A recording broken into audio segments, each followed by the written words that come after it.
Senator from Vermont and former two-time presidential candidate in the Democratic Party, Bernie Sanders, appeared on The Daily Show with Trevor Noah. And I recommend you go watch the interview, at least the first couple minutes of it, because that's the subject of this.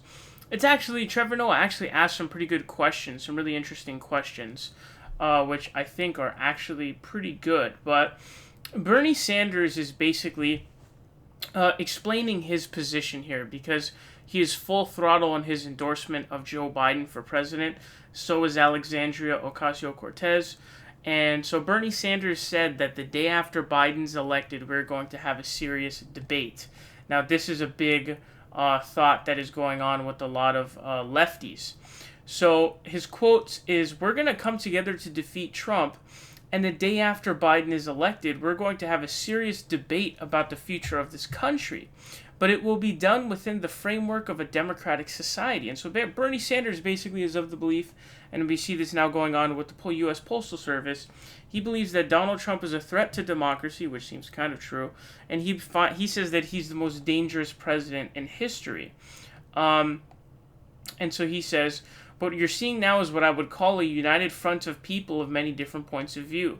You have some honest conservatives who are saying, you know what, I'm a conservative, but we got to get rid of this guy because he is just not what America is supposed to be about. And you're working with progressives. So this is what coalition politics is about." So he views Donald Trump as the most dangerous president in history, and so his main priority is to basically remove of him. And so while he's full throttled in his endorsement of Joe Biden, what he's essentially saying is, we're going to hold his feet to the fire as soon as he's elected, and we're going to be yelling at him the whole time when he's in office. We're literally right after, we're going to be going after him. And I saw Noam Chomsky interviewed by Cenk Uygur yesterday, and Noam Chomsky was basically saying the same thing. He says, part of it is casting your votes, but the other part of it is activism. So, an example of that, could be the protest that happened to prevent the pipeline, the Dakota Access Pipeline, from happening, which was really a lot of effort put into it, and eventually it did end up panning out, but man, that was really a pretty hard struggle. And so there's activism in that manner and pressuring the president. And so the idea here coming from Bernie Sanders and Noam Chomsky and people like that is, okay, electing Joe Biden and these people is better than Donald Trump, especially considering what Trump is doing right now. And so what we need to do is elect Joe Biden because Donald Trump is too large of a danger, too dangerous of a president, too risky.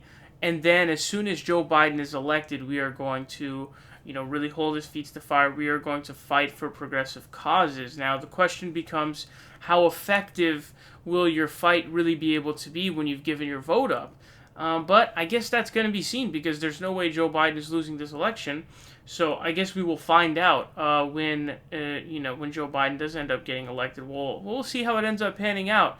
We'll see how receptive Joe Biden is and his camp is. Whoever it is that's actually going to be president.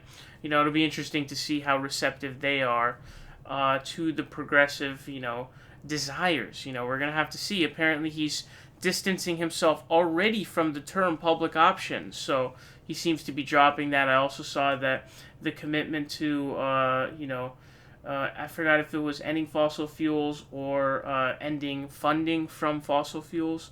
So, in terms of his campaign was dropped as well. So he already seems to be distancing himself from that kind of stuff, which is not a good sign. But, we're going to have to end up seeing. And, Trevor Noah asks him about the Trump voter who was Obama and then went to Trump who liked Bernie, and asking about them, which is definitely an interesting question. Bernie seems to be sympathetic, but is basically at the end of the day saying, hey, Trump is the larger evil and we need to push him out and put in Joe Biden and then hold his feet to the fire as much as possible. So this is the theory that's been being pushed for a while now. So it'll be interesting to see how it pans out once Joe Biden actually ends up getting into office.